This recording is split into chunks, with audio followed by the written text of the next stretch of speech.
Greetings and welcome to another edition of Crossroads. Crossroads is an effort by the Samuel L. Smith Educational Foundation and the National Juneteenth Observance Foundation to tell our story. Crossroads is an oral history offering where we talk with African Americans who've made an impact in this country and in this world. I'm your host, Dr. Al Gourrier, and before I start, I'd like to invite those of you listening to join previous shows of Crossroads. The concept of Crossroads, which I created, was designed to be a means of communication between myself and persons who I've come across in the near 80 years that I've been blessed to live. Particularly of interest to me is those persons who emanate from the Crescent City of New Orleans and those upon whom the Mississippi River has run between their toes. I know that they're dynamic, strong, positive leaders, and many of the people that I've talked with in the past represent those characteristics. My most recent shows now available on YouTube are called Jazz Brothers.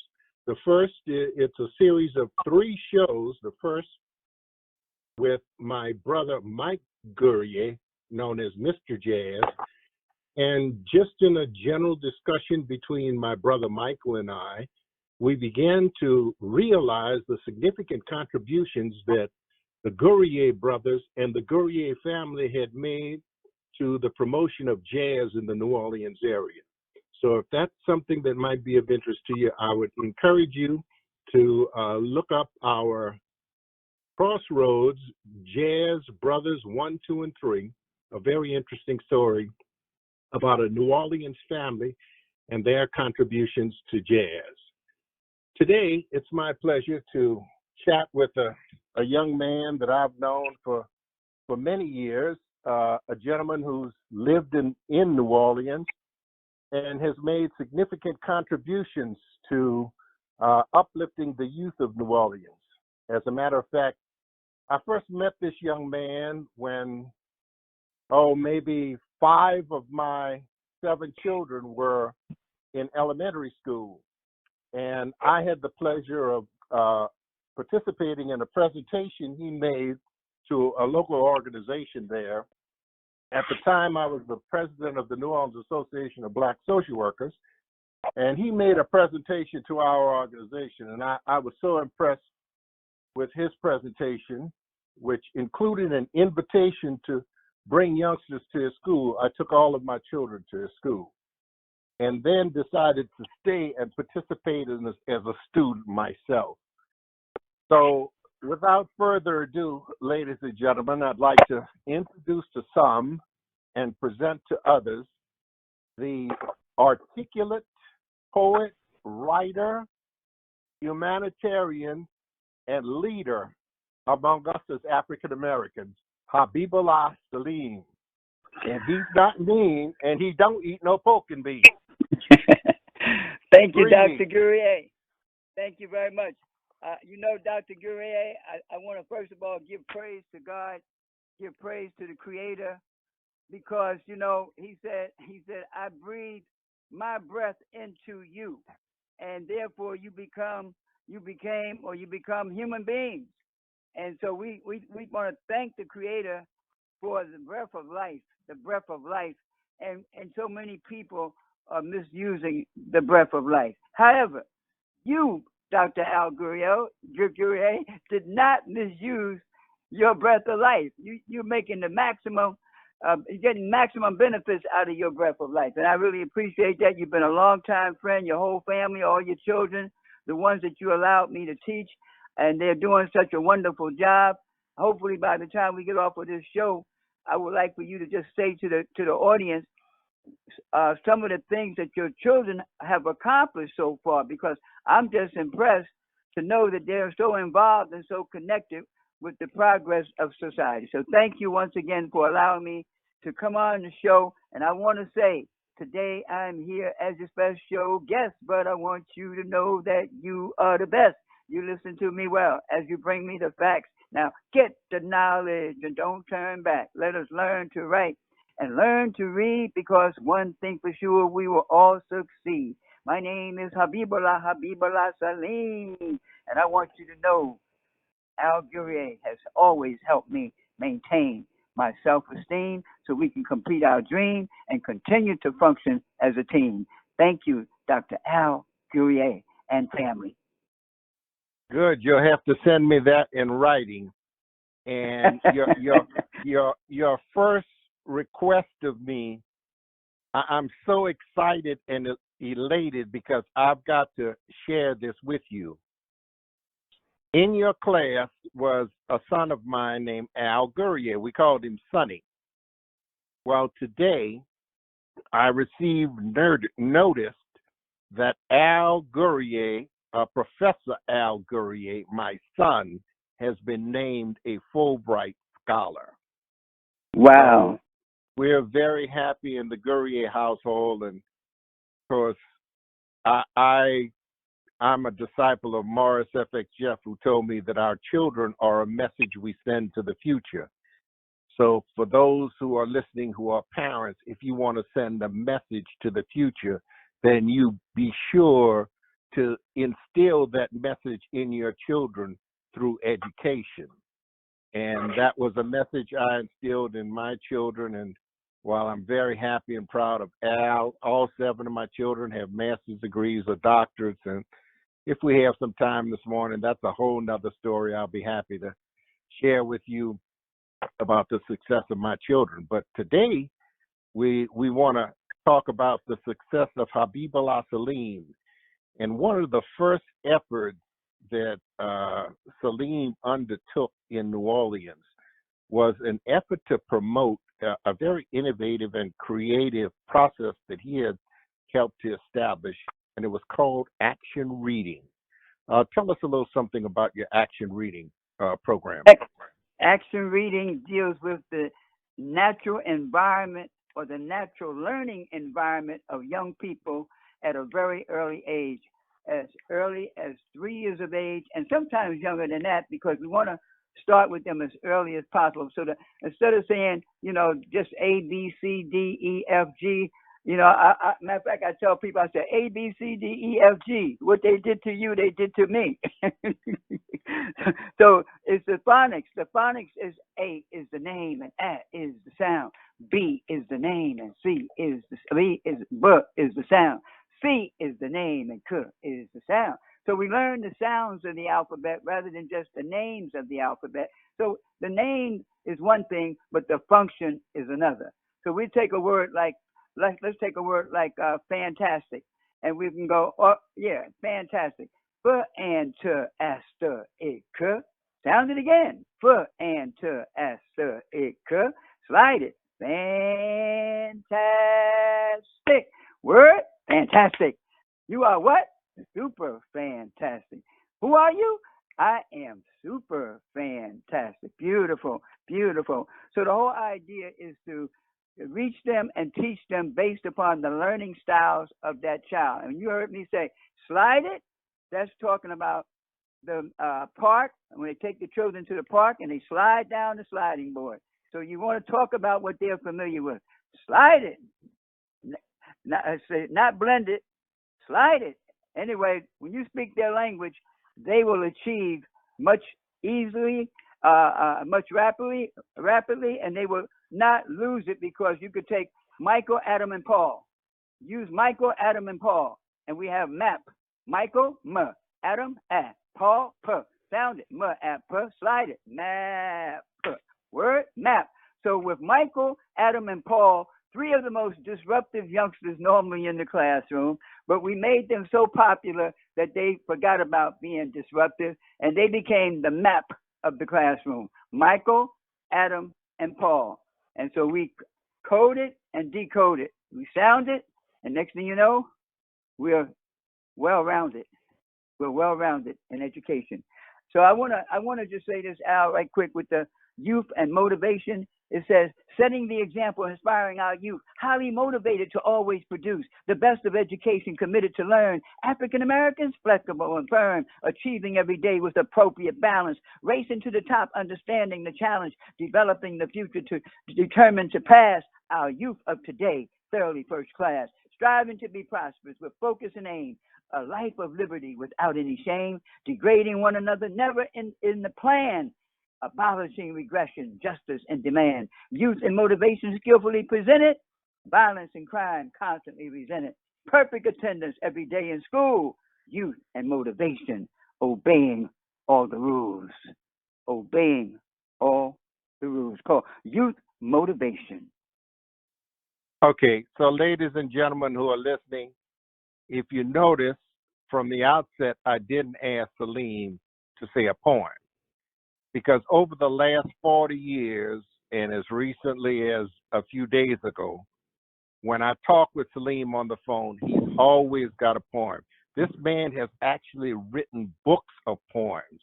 So I can attest to the fact that he's written, I would say, at least 1,000 poems, because I would just estimate that that's the number of poems Saleem has recited to me over the years that I've been doing it. And when you go to Saleem's class, he just gave you an example of how he conducts his class. Well, by the end of that class, this is what you're going to be doing. With the working habits of a small ant, we don't believe in a word like can. We can, we will, we shall, we must. These are the words we learn to trust. Success is from our attitude, so we come to school in a real good mood. We trust in God, we all will grow. So in action reading, our spirits are high. In action reading, we reach for the sky. Positive thinking, positive attitude. Positive thinking, positive attitude. That's the poem I learned in Habibullah Saleem's class 35 years ago. And that son of mine, who became a Fulbright scholar, learned that same poem at the same time. Thank you, Saleem. We appreciate it. Let's move on. When did you come to New Orleans, Saleem? I came to New Orleans in 1984. It was the year of the what was that? The year of the World year Fair. After the World's Fair. World's Fair, right? World's Fair, 1984. And I stayed up until 1996, and I went back to New Jersey to become a major partner with the educational system there in Newark, New Jersey. And then I ended up leaving there and going to Phoenix, Arizona, stayed there for 7 years. My wife and I, we had gotten married on the 7th day, the 7th month, and the 7th year. 7th day, 7th month, and the 7th year. And she passed away in 2013. She had cancer.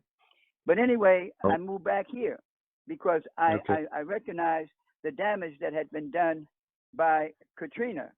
And I said, you know, if anybody can help youngsters overcome what Katrina has done to the minds of so many people, especially our young people, I'm asking God to bless me to come back here and to really impact the minds of our young people. And that's why I'm back here. And I want to thank the Creator for blessing me to get back to New Orleans in a territory that I'm quite familiar with. I used to have my own TV show. I was doing radio since I've been back. And I remember when Dr. Gourrier was the principal at Judah P. Benjamin School, and he would go to a meeting at the Board of Education, and he would tell me, I have to go to the meeting, Habibullah. He said, but I want you to do me a favor. I said, what's that? He said, take over the school until I get back. Take over the school. Saleem was one of the community resources that I brought into this very innovative, creative school that I had the pleasure of creating in New Orleans. Now, the name of the school has changed, and I make the cross at that point because Judah P. Benjamin was the treasurer of the Confederacy, and I have a strong suspicion that he was the person who actually paid to have Abraham Lincoln assassinated. So it was not a name that I was very happy with. And as a result of some communication with Carl Galman and a few other people, an effort ultimately was made to to change the name of that school. But the physical facility that I was the principal of, we had people like Habibullah Saleem. We brought in the Blue Line Karate Academy founder, Eric O'Neill. I hired him to teach martial arts in my school in New Orleans. We had a music program. We had an international student exchange program at Judah P. Benjamin School. I actually sent students to the wedding of Princess Diana, and thereafter, all of the students, I actually took students on international exchange programs to Barbados and Panama and other places. So we gave students a really great, unique, well-rounded experience. And I was very happy with the contribution that Saleem and other resources in our community brought to bear. Saleem, one of the things that I would like to talk with you about is about your personal involvement with athletes. I know that you are a very big fan of Magic Johnson and had some personal interaction with him. But the most impressive experience that I had in dealing with you was when you brought me up to the suite in the Marriott Hotel, the Hyatt in New Orleans, and introduced me to Muhammad Ali. And I need to share this one little point about that experience.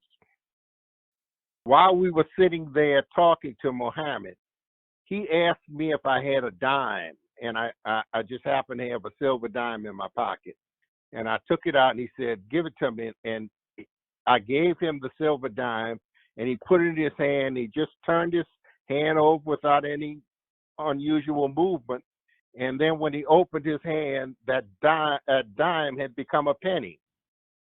And I said, "Wow, that's really a unique trick." He said, you like that?" I said, "Yes."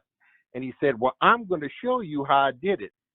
And he actually showed me how he did the trick. It was a penny that had been hollowed out.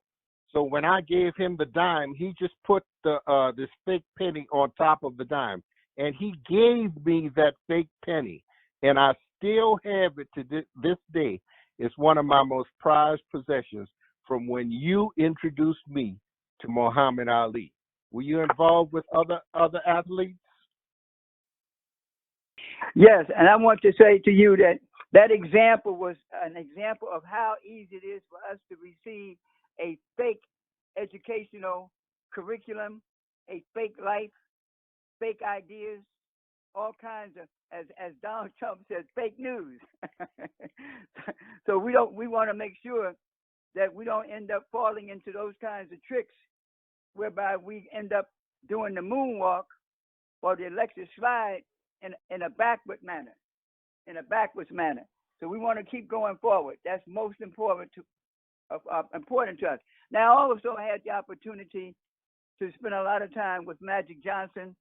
I met his mother back in Lansing, Michigan, and she was so impressed that she caused Magic to put up money so we could run the Irvin Magic Johnson Summer Educational Improvement Camp. And we had students achieving. So I was the motivational person for the camp.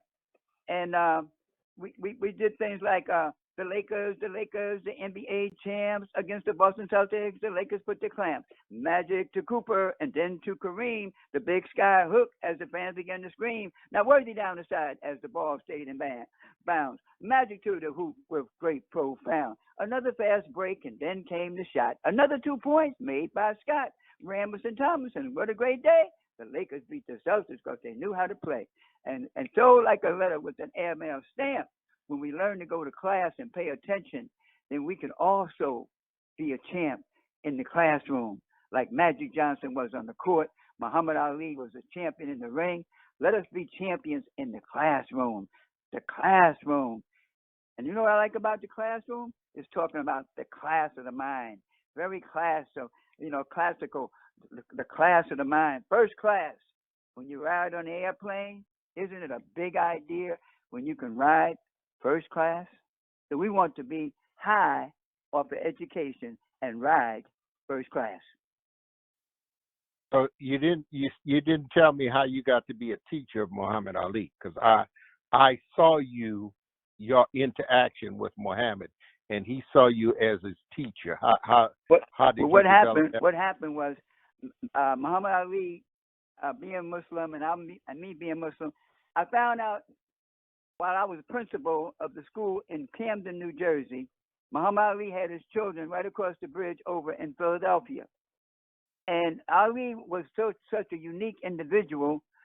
And then when he heard about the uniqueness that I was using in the classroom where I was the principal, he said, man, I need to take my youngsters out of the school in Philadelphia and bring them to you.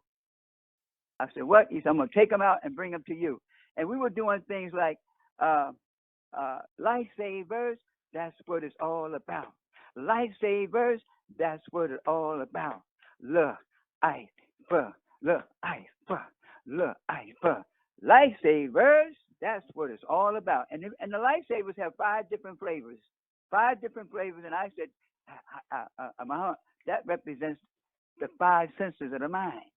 And we have to teach our youngsters how to save lives rather than take lives. 5 different flavors, 5 senses, 5 principles. So Ali was really excited over the motivation with the, like you were saying, valuable things should always come first. So why in the world should any child curse? It's a great, clean life we must learn to live. It's the best of ourselves we should always give. What I want for myself, that's productive, I want for you. So the words I speak, they have to be true. Now, some people's habits are less than a dime, but honorable habits will preserve your mind. The slander that you offer will bring you to your end. So before your life should turn to dirt, let's learn to make it a trend to always be a friend. Let's be lifesavers, not life takers. So Ali took his children out of the school and brought them over to me. And then he ended up buying a school bus for the students and I traveled with Ali. Even when he had his jaw broken by Kenny Norton, I was with Ali at that time, and he said, "Who does he think he gonna stop me from talking? Is he gonna stop me from talking? Can't do that." And so Ali had his mouth all wired up and everything, and sure enough, he made the comeback. So Muhammad Ali and Magic Johnson, these were all good people that I met. And Magic's mother was the one. Magic's mother was the one that opened the door for the youngsters. And I want to say this about women. Women represent stability. They represent the real future for our youngsters. And it was his mother that made the greatest impact on my life in terms of getting some help for those youngsters. And the principals and teachers and superintendents were enrolling their children into the summer program because we were getting more results during the summer than they were doing in the whole school year. And they were enrolling their children in the program. We ran it for about 3 years. Mm-hmm. Yes. Well, I'm real happy that you bring up the significance and importance of women. And that's one of the things that I've liked about you and my dealings with you, the utmost regard and respect that you have shown for womanhood. So I make that point because we're in the middle of Women's History Month.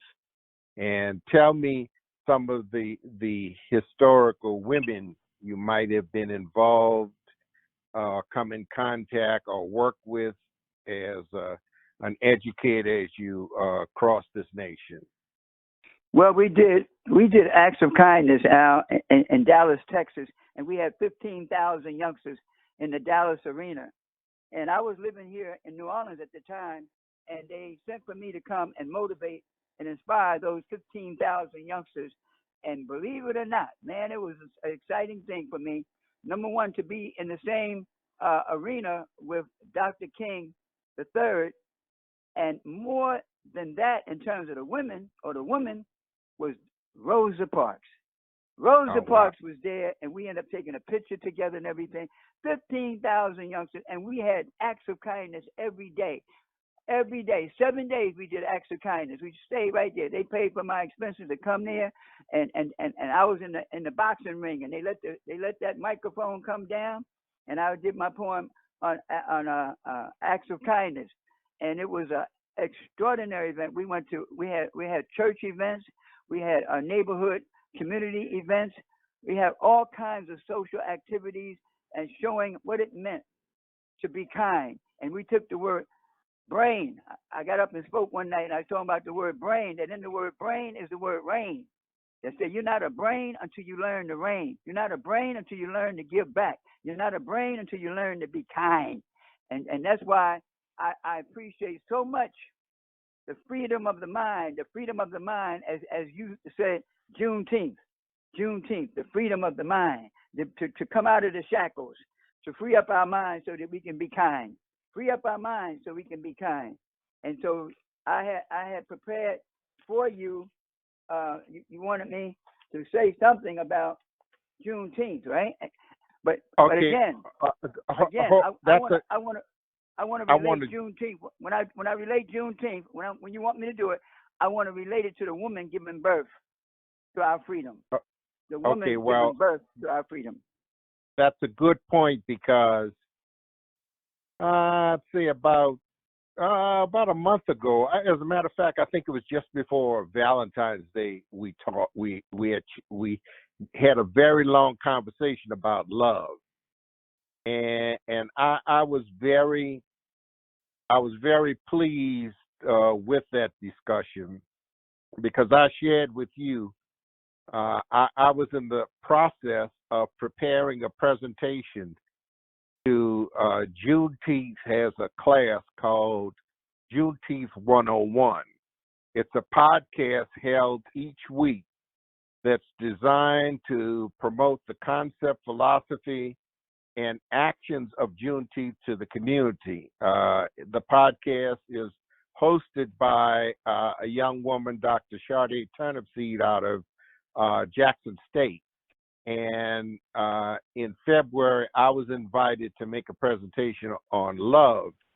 And as I prepared, I said, I'm going to turn to one of the most eloquent and articulate wordsmiths that I know.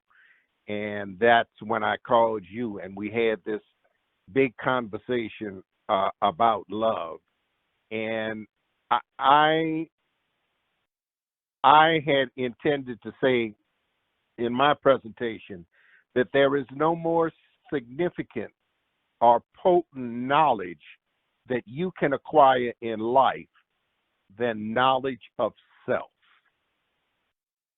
And it is that knowledge, for me personally, it is that knowledge of self that sets me free and apart, even from my biological brothers and sisters.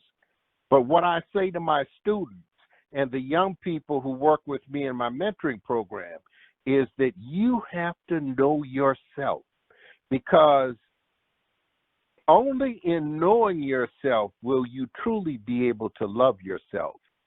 And if you ultimately want to save your immortal soul, the Bible says you only have to do two things: love God and love yourself.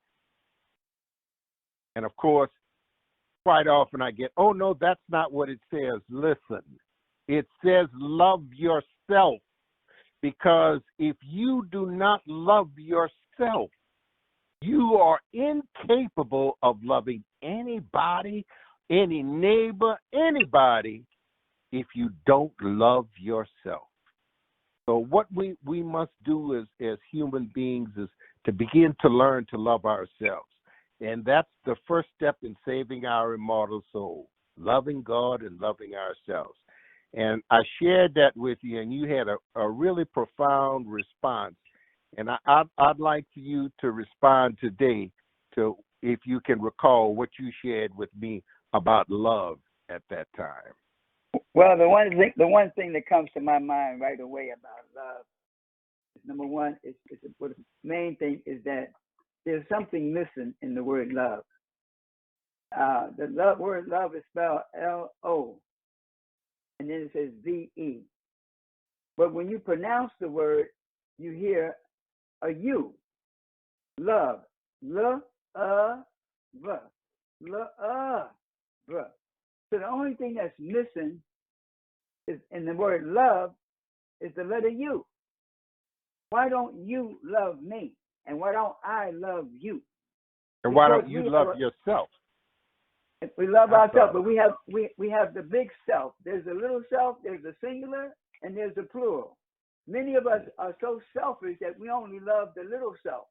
But the reason that we were born into a family setting is because it was letting us know right away that the bigger self is what's going to take care of the little self. It's the bigger self that will take care of the little self. And that is why mama's stomach, it begins to expand. It begins to expand once that child is in there. It's letting you know that there's something bigger than you in order for you to become big yourself. And I always tell people, youngsters, I say, you want to be a big wheel? You want to be a big wheel? Keep turning until your turn comes. Keep turning until your turn comes. And so you take Dr. Martin Luther King and take his mama. He had to receive so much love from her. But he came out of the mother's womb, and then she took him up and took him to the classroom. And then he began to teach the bigger self. The bigger self, he said, in 1929, a dynamic orator born with faith. Murdered he was in 1968. With an abundance of talents, courageously concerned, shackled to the struggle, Dr. King was firm, enduring many cruelties. To America he claimed, his name none other than Martin Luther King, refusing to tolerate unreasonable excuses. An opposer he was of ridiculous abuses, examining judicial and legislative acts, the guilty in denial, regrettably off track. Sideline observers, unwilling to get involved, witnessing the innocent repeatedly being robbed. No longer can we sit back after noticing what occurred. Involvement today is involvement preferred. Inadequate housing, health, and education, vicious injustices, rejecting deliberation, organizing to mobilize a people degraded. Nonviolent tactics were purposely created, discovering contamination in the laws of labor. Judicial justice means more than a favor. People oppressed, their tax dollars spent. Misrepresentation without repent. Morally and politically, too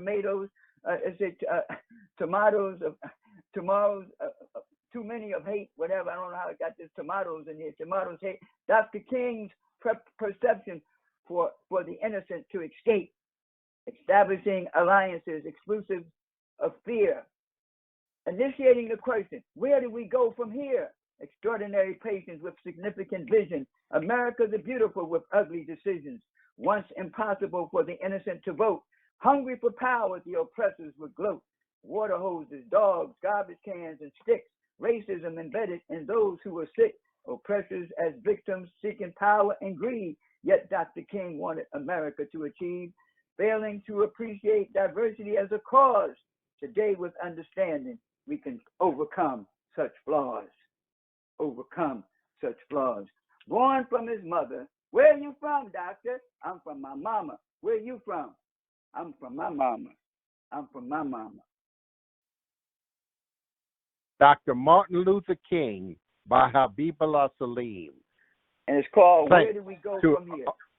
All of our listeners, you're listening to Crossroads, an oral history rendering of the Samuel L. Smith Educational Foundation and the National Juneteenth Observance Foundation of Nevada. I'm your host, Dr. Al Gourrier, and today we're in the esteemed midst of this poet who has just shared his creative rendition on Martin Luther King. And Saleem and I are talking about our history in New Orleans, some experiences that we've had, but more important about life and life story and life lessons and how we can work to move toward a better life. I'm the Kwanzaa master of Las Vegas, and I know that's the vehicle that I use for pushing our people forward and toward the good life. And the good life from my perspective, is embodied in the message that Habibullah Saleem brings. And that's why I invited him to share with us today. Saleem, what kind of projects are you currently involved in New Orleans? Well, my whole thing is the automobile is not going to go anywhere if the battery is dead. If the battery is dead, we're not going anywhere. And if we don't have the key to the ignition, we're not going anywhere. So we need to understand that the vault is open. The vault is open. And I'm about getting people to understand how important knowledge is, along with what they call money. We have a tendency to think money is more important than knowledge, but it's knowledge that makes money. Money should not make knowledge. It doesn't make knowledge. Money, people make money. We make money. So my whole thing is don't let money make you. So I'm getting youngsters to understand how important it is for us to be like the alphabet.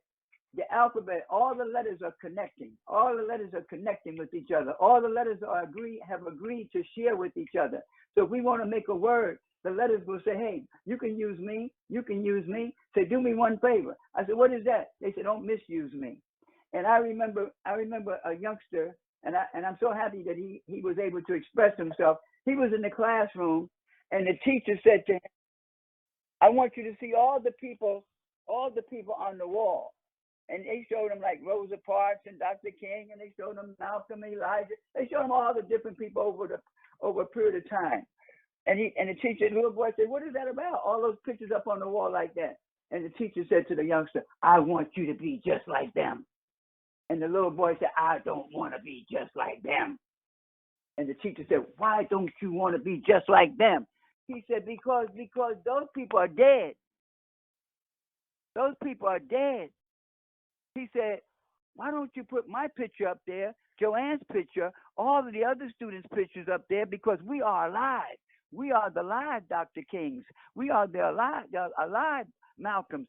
Put our pictures up there so we can go beyond where they went. We want to go beyond where they went. And therefore, the teacher said, that makes a lot of sense. That makes a lot of sense. So we want to see youngsters in classroom with their pictures up on the wall, reading books. We want to see their pictures up on the wall, writing books.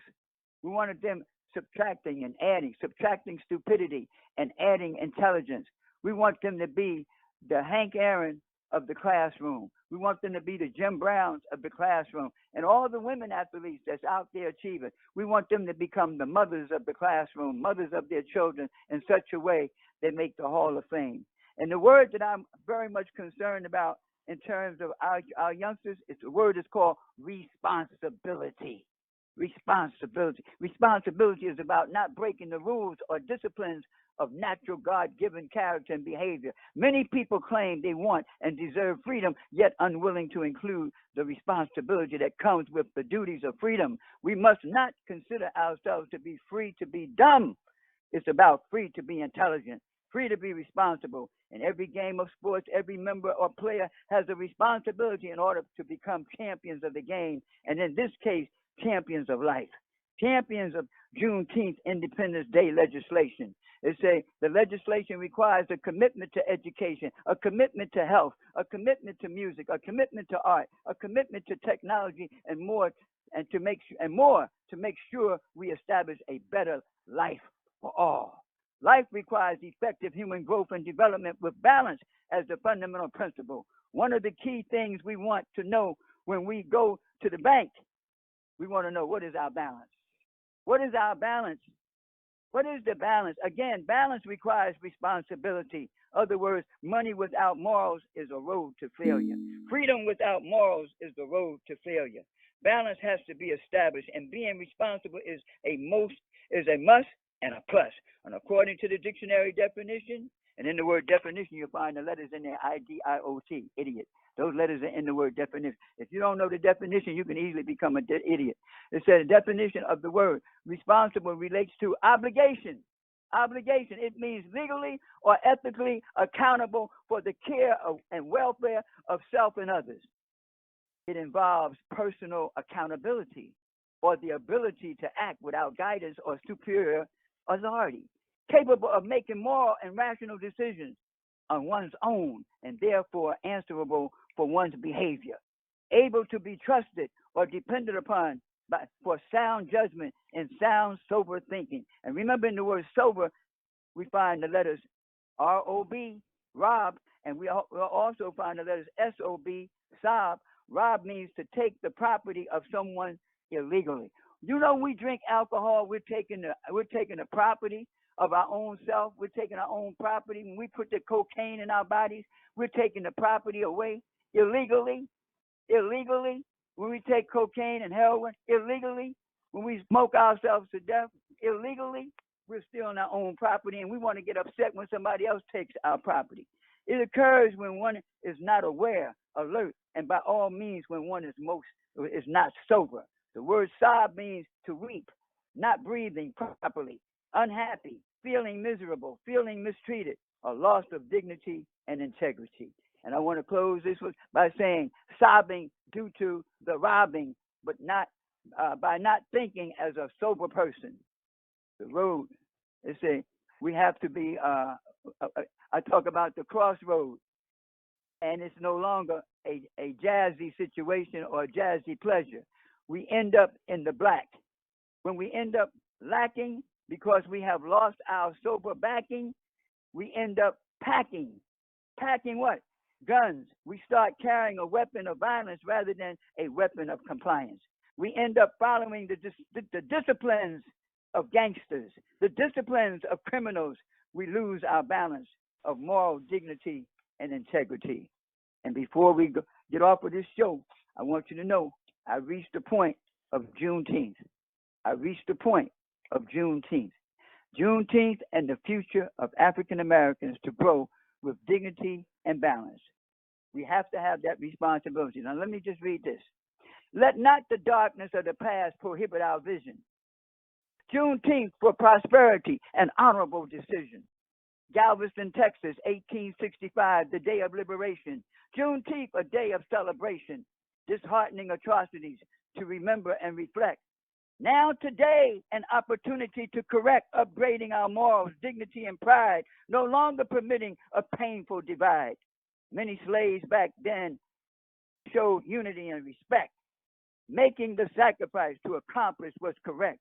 Juneteenth putting action above talk, strengthening our integrity, replenishing our vault, recalling the essence of pure common sense, doing for self, valuing being dense. As modern day achievers, it's time to prevail. Education for our children to study and not fail. In so many ways, the opportunity is here. We have to stay sober in order to see clear. Not carbon copies, prioritizing others, establishing life's purpose as sisters and brothers. Investing our money, mismanagement overcome. Freedom to be intelligent, multitudes, not some. Academics for our children attending their own schools, eating nutritionally the best of all foods. Beyond Juneteenth, soaring to the top, doing what's required, refusing to stop, bonding with love without hesitation or slack, building our future, creating new tracks. Beyond Juneteenth, without decline, enjoying what it means to possess our own minds. I have to say that again. Enjoying what it means to possess our own minds. The Creator is greater. He's the human elevator. Remember, to conquer our dream, we must value the unseen. Let us pray that we be guided to never again go astray. Juneteenth. Let us stay sober. Thank you. Well, thank you very much, brother. And of course, the National Juneteenth Observance Foundation is one of the sponsors of our program today. And I'm just so excited to be involved in the Juneteenth movement. You know, we as Black folks have arrived, and our time has come. Last year, in the year of COVID 2020, the Juneteenth organization was able to get 99 senators in the United States Senate. Now, you know there are only 100 senators. The Juneteenth organization was able to mobilize 99 of them to approve the recognition of the Juneteenth holiday celebration. However, in order for it to become law, because of the vast ramifications of the establishment of another holiday, it needed 100. So one wayward person sidetracked our effort last year. But we're in the process this year of reintroducing the legislation, and our time has come, and the celebration of Juneteenth will be a part of our future. And I believe that reparations are in our future, and it is our time. Our time has come again. So I would encourage those in the sound of my listening voice to call their representatives in the House of Representatives. The new bill has been introduced in the House. It's House Bill 1320. You need to call your representative, because that's where the process starts, and it's just starting again this year. So those persons who would like to be supportive of and involved in supporting the Juneteenth holiday effort, they need to call their representatives and tell them to vote favorably on House Bill 1320 that's currently being discussed in the House of Representatives. But thanks for mentioning that. Another area I wanted to talk with you about, and you kind of alluded to it at the start of the show, you asked me to share with you where the fruits of my parenting are. And the fruits of my parenting are my 7 children and the success they have. Well, I'll share with you briefly. My modest wife would not be too happy with me taking up so much time today, but my children will appreciate the fact that my oldest son, a West Point graduate, is an engineer with Apple. I mentioned earlier that my son, Al Gourrier, my second son, was named a Fulbright Scholar on today, and he is a professor at the University of Baltimore. He, by the way, was the first African-American bank owner and president in the state of Nevada.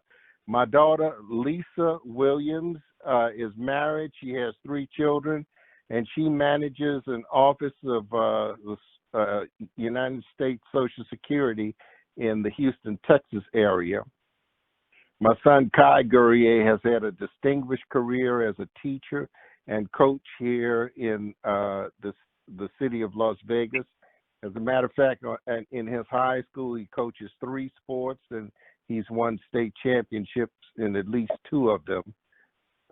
My daughter, Kim, is now the chief deputy district attorney and top prosecutor in the 5 northeastern counties of North Carolina.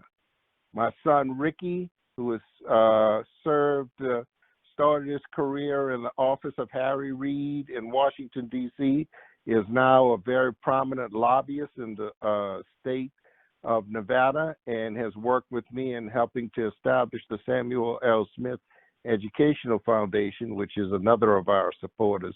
And my baby girl, Tia, who has her master's plus 30 as a teacher in Texas. But our children are a message we send to the future. And probably, as a parent, one of the most significant experiences in my life that I have had as a human being is that of being able to be present at the birth of at least 4 of my children. And when I get to be the king of the world, I'm going to require that every father is present at the birth of his children. And I I know that you too are a great father, and I'd like for you to help me to share a message with the young parents who are listening to our broadcast today about the significance and importance of their job as a parent and the fact that they are the first and foremost teachers of children. As a matter of fact, I heard you in your Martin Luther King speech earlier talk about how Martin Luther King's mother talked to him when he was in her womb. And Dr. Amos Wilson, in his book, The Developmental Psychology of the Black Child, says that's when our children begin learning, when they're in the womb. And the research says the basic attitudes, opinions, beliefs, philosophy, and character of a human being are formed by age 5. So as a school principal, when I had parents come into my office and say, Dr. Gourrier, I can't do anything with them, I'd bite my tongue because I couldn't say to them, you had your chance. Parents,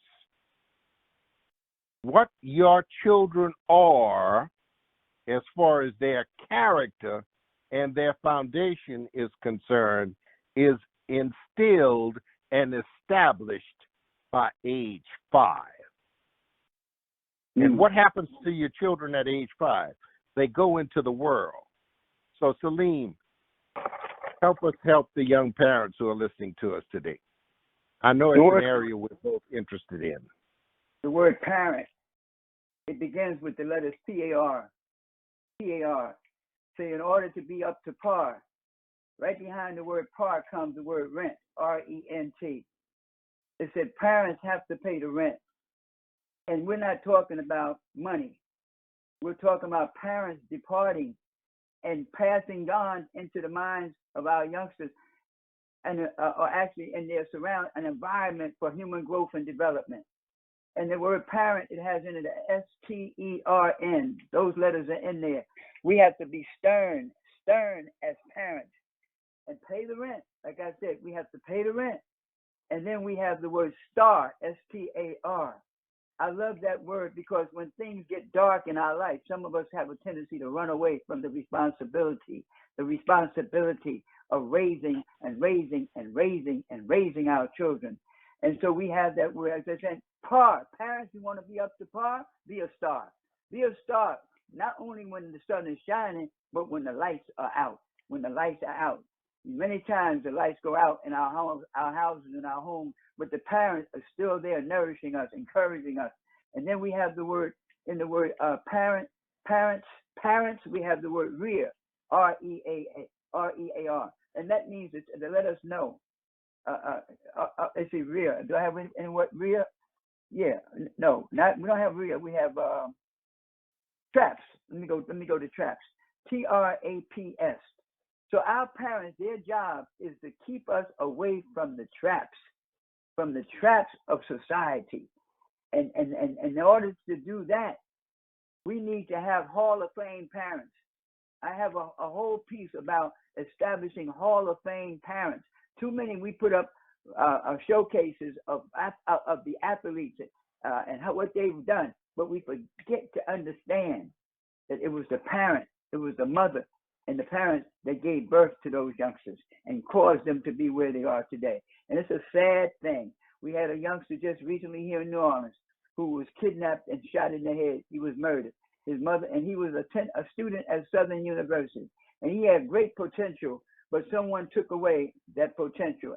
And in the word potential is talent, T-A-L-E-N-T. They took away that talent. And so we have to understand, people, that the door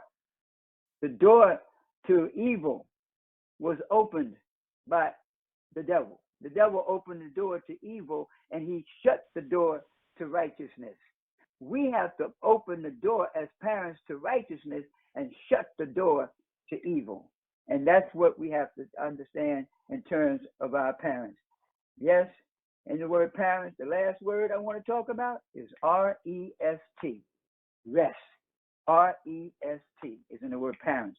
We will not rest if we're not stern, if we don't become stars, if we don't go up, reach our par, and teach our youngsters to hurdle and avoid the traps of society. That's what it means to be a parent. Well, I know I couldn't have a conversation with you today without having you give me some input on your feelings about being a parent, because it was people like you, Habibullah Saleem, and the service you rendered to the community that helped me to help my children be the success that they've become.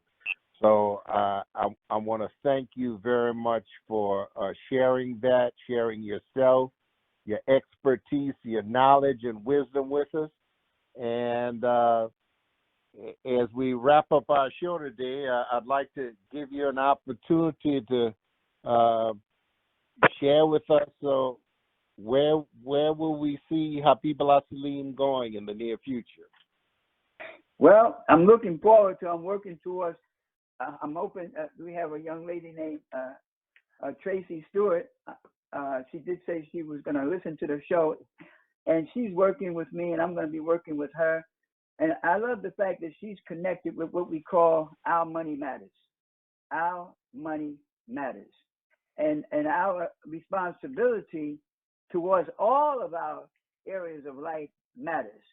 And if we omit one of those responsibilities, just like in the body, if one part of that body goes bad, the whole body can end up in a hospital or end up in the grave. So our money matters, our responsibility matters, our mind matters. And I remember the slave master saying, boy, I don't call you mine because I don't call you mine because I don't call you shine because I don't call you mine because you shine. I call you mine because you are mine. Something of that nature, yeah. And so the whole idea is we have to maintain ownership of self. Ownership of self, and that's what it means when we say ownership of our money, and don't let money take us away from here. As a Muslim, we say Allah, and the world says Dallah, the Almighty Dallah, but we have to say Almighty God. And that word Muslim means to love all people. It means to love all people, and that's why I promote what we call the ice cream parlor approach. There's a flavor for everybody. I'm not going to just sell black ice cream, because if I did, I'd go broke. So I'm going to sell all the flavors. It's the ice cream parlor approach. There's a flavor for everybody. Thank you, Dr. Gourrier. I had Jacques Morial. He's been calling me because I'm supposed to meet with him because I have another speech to make for someone who's running for office, and he wants to tell me where we're going to meet so I can go ahead and record that. But I couldn't get off the show until we finish doing what we have to do. Well, give him my regards. His father was very supportive of me during the time that I had my jazz show in New Orleans. As a matter of fact, his dad was instrumental in my getting on the board of directors of the New Orleans Jazz and Heritage Foundation. Hey, guess who else is on? Should be on it. I don't know if she's on, but I told her that you were going to be on, and that's Joy Arsenault. She was supposed to be listening to the show, so I'm not sure. I'll find out later that she listened. But she's great.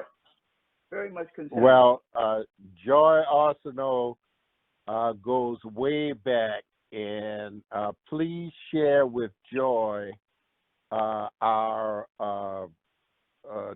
encourage her to listen to our previous Crossroads discussions.